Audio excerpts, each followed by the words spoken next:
Aftershock, muli na namang naramdaman dito sa bayan ng Manay, Davao Oriental sa may Mindanao.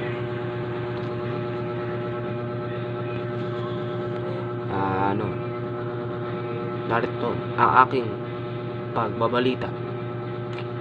Aftershock, muli na namang naramdaman sa bayan ng Mindanao. At kagahapon, nag-aftershock ulit kaganina umaga ng October 13, 2025 dito sa may bayan ng Manay sa Davao Oriental sa ng Mindanao.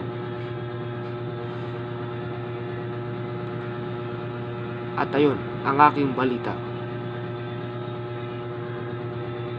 para sa MJLCJNE News. Nagbabalita Joseph Carcelia.